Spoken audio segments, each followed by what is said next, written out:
Hi everyone, my name is Dominic and I'm a Poker Savvy Plus member, excited to have Ike review my play. I'm a 20-year-old university student, playing poker anywhere from 10 to 20-ish hours per week. I've had consistent success playing small stakes limit hold'em, mostly 1-2 and 2-4, but lately I've been trying to learn no limit, beginning with the micro stakes games.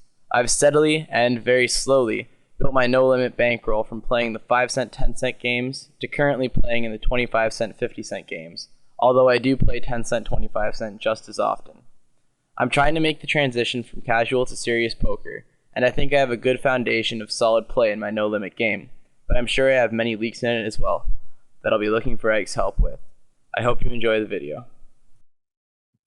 Hey, this is Ike. I'm going to be reviewing Dominic's video today. We've already got an interesting hand here with the Queen 9 suited, so I'm just going to jump right in. I would have raised it pre-flop. I think it's... Well, if you watched my 10-cent, 25-cent video from last week, you know that I really like to come after limpers very aggressively if I think that they're limping loose. And in all likelihood, somebody who limps the hijack in a 10-cent, 25-cent full ring game is limping pretty loose. So, yeah, I would have popped it to about 150 probably pre-flop there. But I don't think you're making a huge mistake not to raise it. I think you'd be making a pretty big mistake to not raise, say, Queen 10 suited or Queen Jack off there. I think you're, with those hands, solidly ahead of the range that somebody's likely to be limping there and just want to put more money in the pot. With the Queen 9 suited, it's more of a semi-bluff, even though our hand is all right. And I'm raising largely for the value of getting a little money in the pot, c-betting and taking it down. Even though I think the hand is medium strength relative to the range I'm raising it into. Probably a little above average even.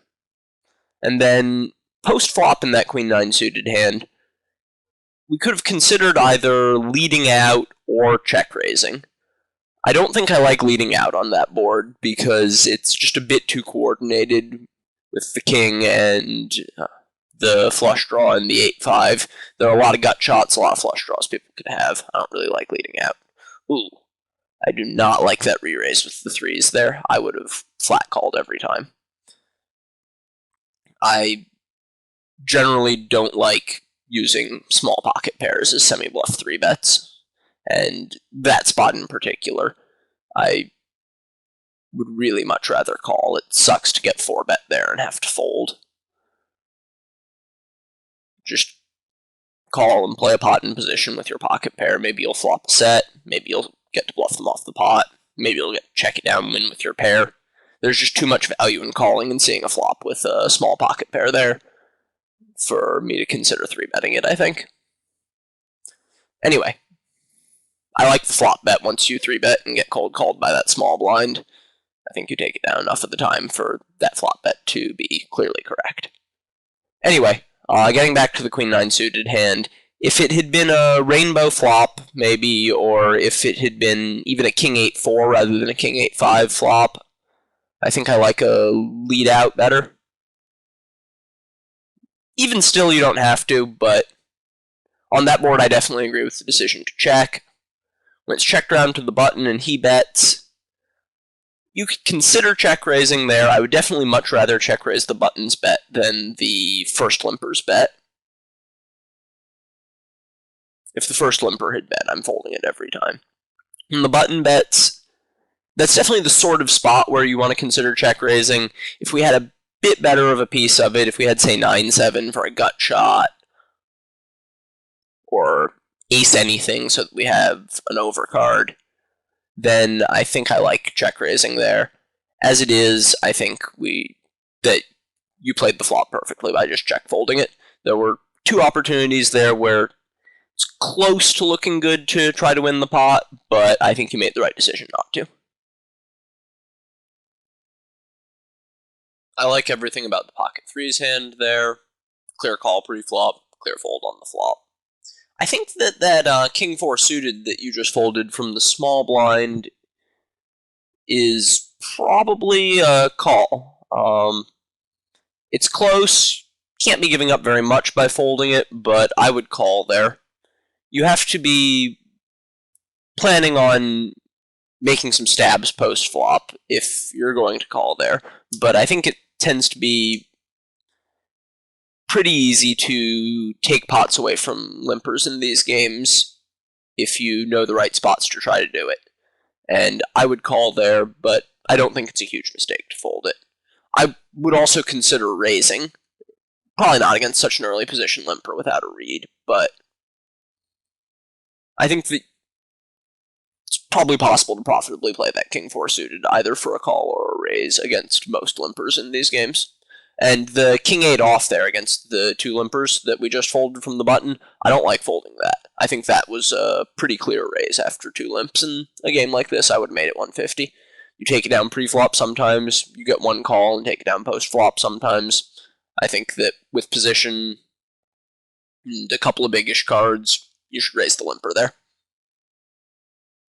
This 6-5 suited, I like the call pre-flop. I like the flop.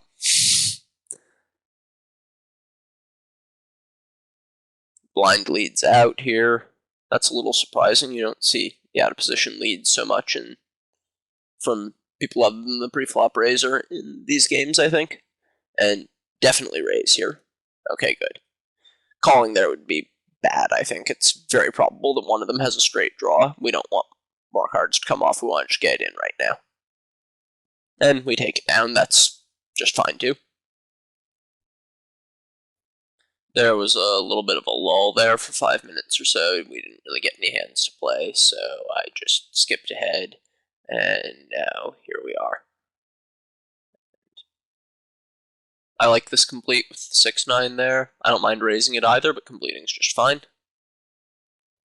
Like the flop check, that's a bad flop to bet at.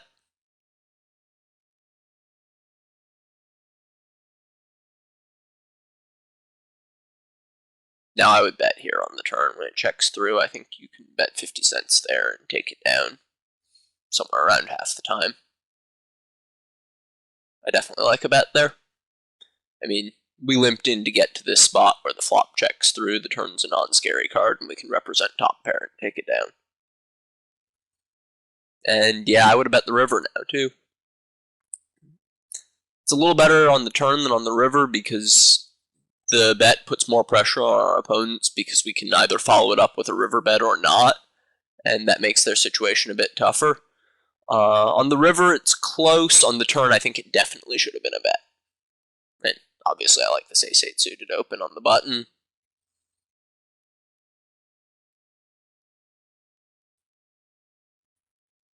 I like opening any ace suited or not on the button, so that gets in there. No trouble.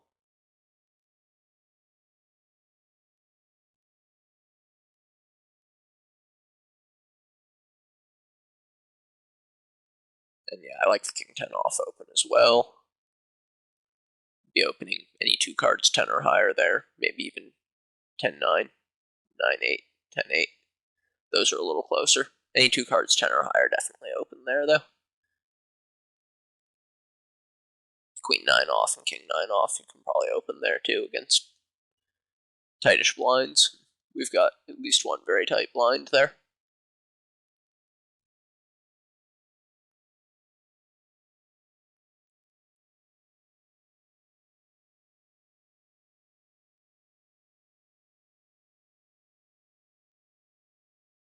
Ooh, I don't like such a small open there. When there's a poster, you gotta make the open bigger. I'd open to at least $1, if not $1.25 there.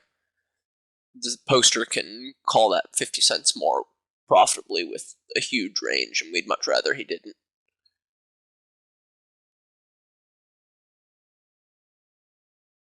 We want to be playing a pot in position against the blinds, or if we're going to have to play it out of position, at least make the guy pay to see the flop against our better hand.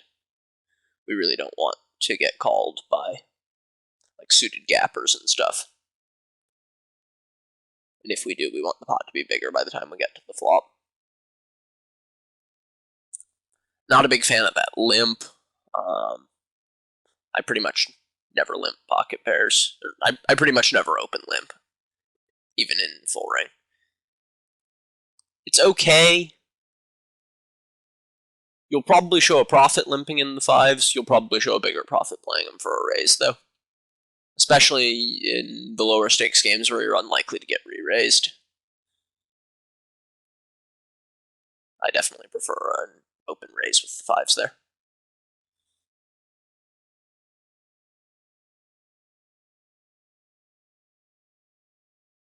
As for post-flop, I think I like just fine how we played this. I noticed you checked the fold any bet button there after you checked it. I don't think you should do that. If the guy behind us bets, I'd consider calling a normal size bet, and I'd almost certainly call a min bet there.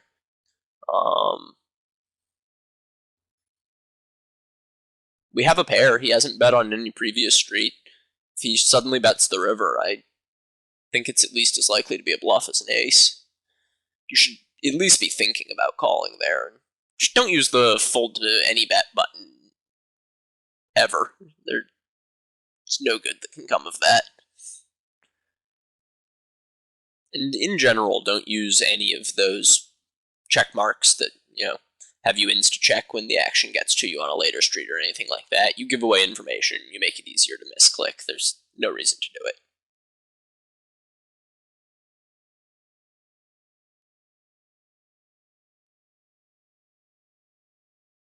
So, I don't mind making it 75 pre-flop with the 6-3, but checking's fine too. I definitely bet that flop, though.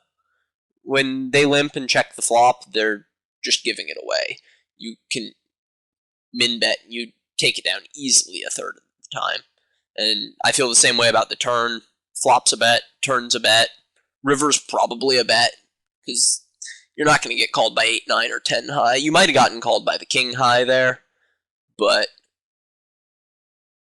there are so many hands that you're either chopping with or beating, that you're either chopping with or that are beating you, that you can fold with the bet there, even on the river, that I'm pretty sure I like the river bet.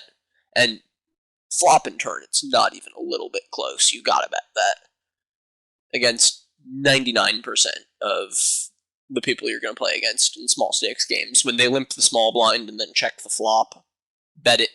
Bet the minimum every time. Or at least every time that you don't have it. Because you're just going to take it down enough. So, skipped over a little more dead time there, and now we're back with this ace-3 here. The loose player in the cutoff limps, and I don't like that fold. I think that we should probably raise there. Calling is also an option. I think raising is best. That guy's limping. Well, based on his stats, he's playing 43% of his hands. When it's folded to him in the cutoff, he's probably limping 50% of his hands or more. And our ace-3 does just fine against that range, but even more than that, just raising and c-betting does well against that range, because he's going to call the raise in the first place a very large percentage of the time, and when he doesn't, that's also fine. And then on most flop, he's going to flop no pair, no draw, because he's limping in things like king 7 off, and we're going to bet and take it down. I like the ace-10 open behind the one limper there, but that's just about the weakest hand that I think we should be raising there. Anything weaker, ace-9, I don't like. And that would be the same, actually, regardless of whether or not there's the limper there. I'm not taking the limper too seriously. And I do like c-betting on that flop after being called in 2 places. And I do like the jack-9 off open on the button there. And I think we played the ace-10 hand perfectly. I'm going to go ahead and pause the frame here for just a second. I'm getting behind a little. So I like that we opened the jack-9 off on the button there. I do not like that we checked through the flop. I think we should bet that flop. King 7-3 is really dry. And the way most of the players in these games play, I think they're just going to call pre-flop with all kinds of things like queen 10, 10-9, 9-8, and so forth that just totally whiff on that board. And also lots of ace-high hands. And then they're going to go, that's a bad flop, I check fold. And you should be betting at that flop and winning the pot, because they usually don't have it and are not going to play back at you with air enough. If your opponent were really observant and an excellent player, they'd realize that that's a board where neither of you is going to have it very much, and that if you're betting every time, they have to play back with air. But against most people in these games, I would expect that they will just check fold their queen jack on that board every time, and so we should bet. So now we turn second pair, and I really don't like betting here. I think this is a bad bet. The reason I think this is a bad bet is that we're almost never going to get called by worse. Even when we do get called by worse, it's still not that much of a win, because if we had just checked it back, we could get a value bet in on the river, and I really don't see us ever getting 2 streets of value out of pocket 8s or something here. When we get called, I think we're getting called by, optimistically, a range that consists of pairs of 7s, pocket pairs between 8s and 10s, other jacks, and sometimes he's checked a king twice. So other jacks are beating us. We're losing to jack 10, queen jack, ace jack, and yeah, I think we're behind the range that calls. We're never folding better. We're often folding out worse hands that would maybe pay off a river bet, because our turn bet puts more pressure on them. And there really aren't even all that many hands that have a lot of outs that we can be folding. Like, maybe he has a flush draw, but there's no particular reason to be concerned he turned a flush draw. There's only one real straight draw, queen jack. I guess 9-10 also has a double gutter here. But we don't really need to protect our hand. Only ace queen has 2 overs. And he probably 3-bets that pre-flop. Maybe not. Doesn't really matter. There aren't a whole lot of hands that are drawing very live against us, so we don't need to protect our hand. And we're not in very good shape against the range that calls us. And another loss here is maybe we make him fold some total air that he might have bluffed the river with. I think this is a perfect spot to check it back and call a river bet. We can potentially induce a bluff there. So, yeah, I much prefer checking behind with the jack-9 here.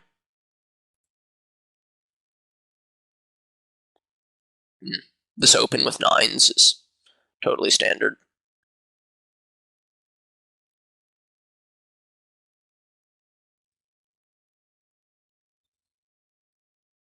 Get called by the limper.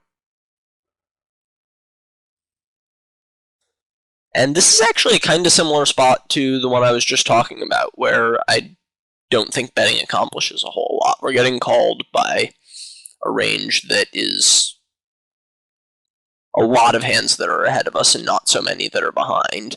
And there aren't really all that many hands that are drawing very live against us. So I think we should probably check it back there with the 9s on the jack 8-7 board also.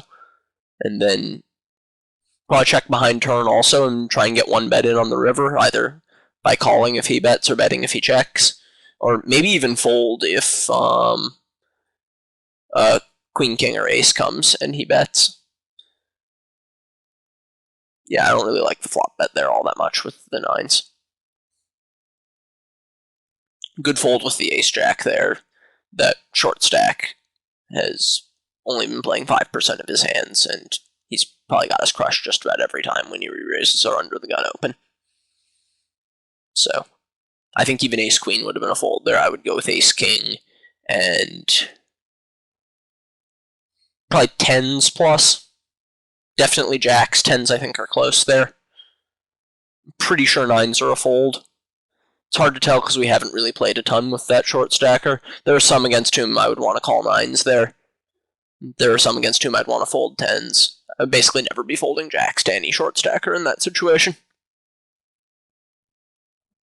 Obviously, we open our ace-king when we get dealt that.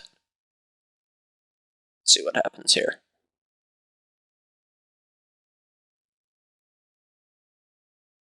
And we take down the blinds. Skipped ahead a little bit again. Got some hands here now.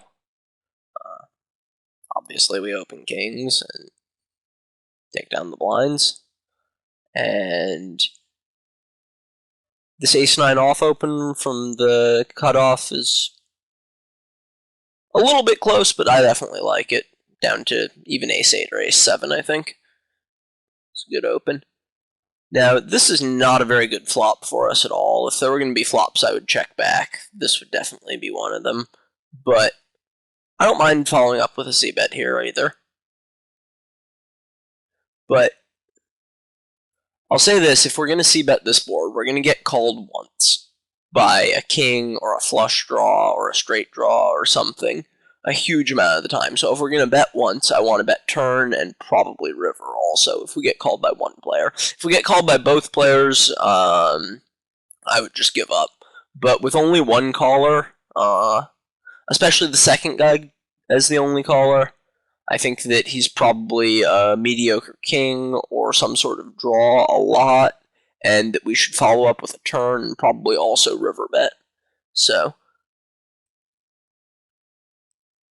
and that's exactly what Dominic does here. Makes the 375 bet. I like that sizing too. It leaves us a good just under pot size shove on the river, which I would definitely recommend making if he calls the turn bet. I think we should shove the river on any card if he calls and checks. Maybe not a third queen. A third queen seems like a bad card to shove on because it seems like we don't get him to fold a king anymore now. Any card or a second king would be the same idea. So shove the river if it's not a king or a queen.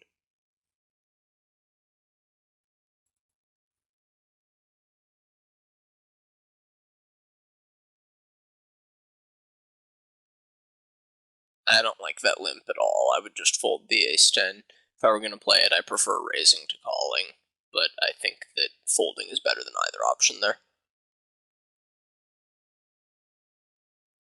I like the raise with the 10s.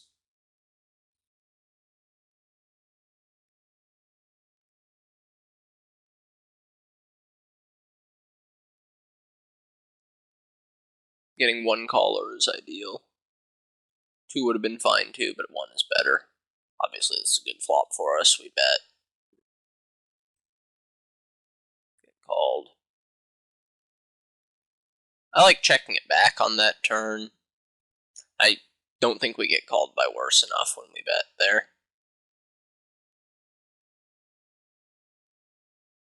We might get raised and have to fold.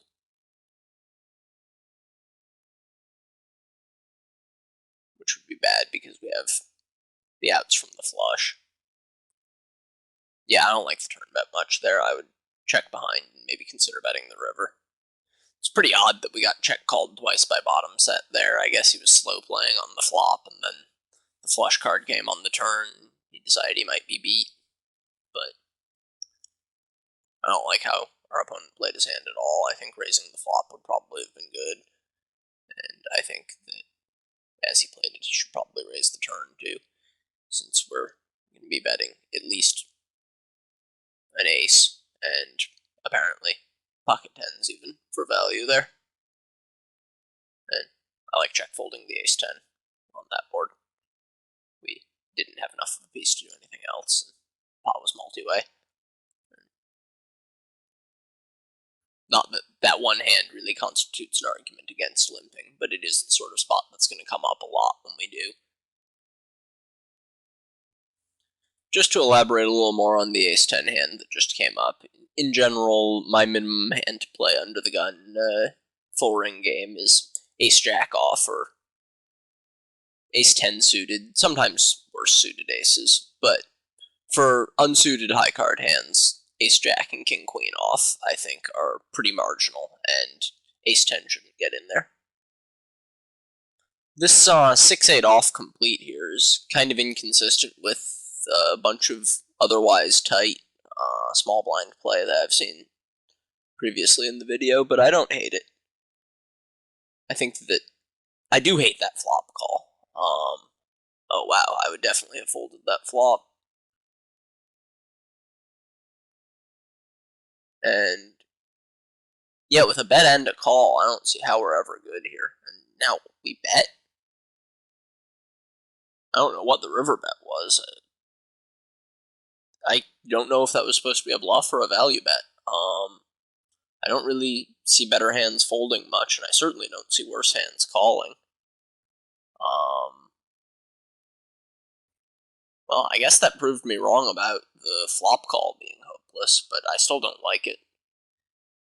Even if it worked out that time, I think that somebody has a 7 or pocket 8s or pocket 9s or something for the under the gun limper, maybe. A huge amount of the time, and even when nobody has a 7 or a bigger pair, between the two of them, they have to be drawing so live against us, and we're out of position with 2 more streets to play. Yeah, I don't like that flop call at all. And then the river bet,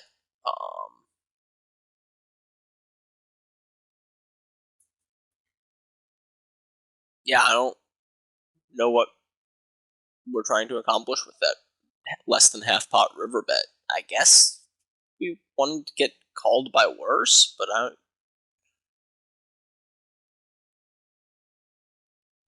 have no idea. I don't like any of how that hand was played. I think the fact that we won the pot with that bet pretty much indicates that if we had checked, our pair of 6s probably would have been good. I really can't imagine them folding a better hand there. Maybe a 6 with a better kicker. But yeah, I can't see how that bet could have been good. I like this Queen 9 cold call of the min raise here against the loose player. Obviously, only because it's suited. Queen 9 suited. Good call there. Queen 9 off. Definitely not a call.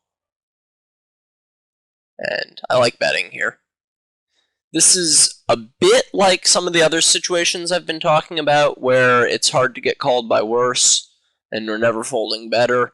But unlike the other spots I was talking about, I still like the bet there, because we do get them to fold, or force them to call with all sorts of hands that are drawing pretty live against us, hands like Ace-Jack, and so forth. Or a pair of 10s with an over or something. I think with 2 players in the pot on the flop there, it's worth betting the top pair bad kicker to protect our hand. Unlike some of the other spots where we're looking at, where it was usually in heads-up pots, less important to protect our hand, and the difficulty of being called by worse was enough to discourage me from wanting to bet. I think that was a good bet, though.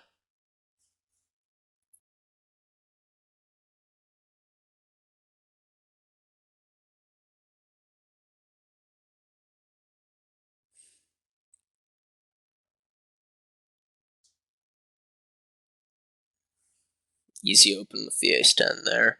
Any ace. Open small to big. And nice dry flop. Easy c-bet. Get called. I think we get called by any pair, and even lots of dumb floats there, so I like continuing with another bet on the turn.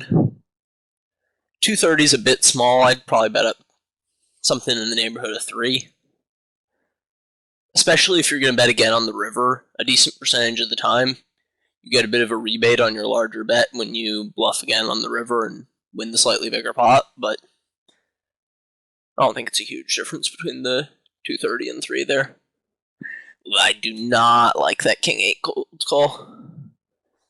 I just don't think King X suited is good enough there. If it was King 10 suited, I'd call. Suited connectors, I'd call. Ace X suited, I'd call, but King 8 suited is just not good enough. That being said, once we get to this spot, I like raising that min bet. I might make it a bit bigger, maybe 325, but 275 will get the job done.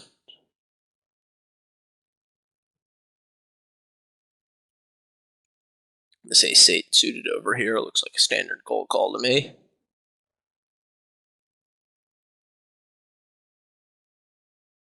Oh, but it looks like we're re-raising it. And I don't hate that. That guy's a loose opener. 3-betting him in this spot in general seems like a profitable thing to be doing. I think I might wait for a hand I'm a little less excited about cold calling with, maybe a medium unsuited ace, or even something like ace-jack, suited connector, or a gapper. Something like King 10 off. Any of those, I'd be a little bit happier about the 3-bet, just because I think we're giving up less by giving up the opportunity to cold call it, but can't fault 3-betting the ace-8 suited there. I think it's a reasonable play. And it looks like these pocket fours are going to be our last hand of the video.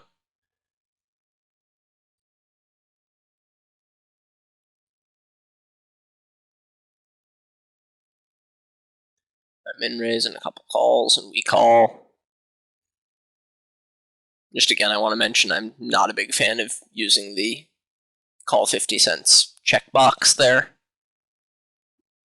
Just makes it so easy to misclick, and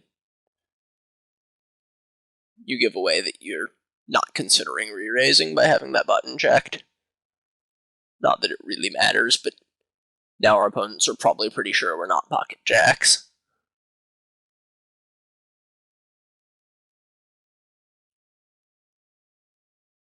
It's a weird little underbet from the pre-flop raiser. And I like bluff raising him there. I think that's a good choice. I think that he's very unlikely to have made that goofy little underbet if he really flopped big on this board, and that we can very easily represent the 9 there, and that we're not going to get called down. So I think that was a good bluff. And I guess that about wraps up the video. Thanks a lot to Dominic for submitting the video and letting me berate him in front of the masses. All in all, I think he played pretty well in this video, and should stand to do pretty well in these 10-cent, 25-cent games. If there's one sort of consistent mistake that I think Dominic kept making in a couple places throughout the video, it's betting with medium strength hands without a real plan, where it doesn't really seem like the bet's not quite a bluff and not quite a value bet, and just not getting called by worse or folding better. There were a few times like that where I thought it seemed to me like Dominic was making a mistake that I used to make a lot, actually, as I was adjusting from being a limit player to a no-limit player, like Dominic says he is, where I'd think, I have the best hand, I should bet. Because in limit, that's basically what you do. When you have the best hand, you nearly always bet in limit hold'em.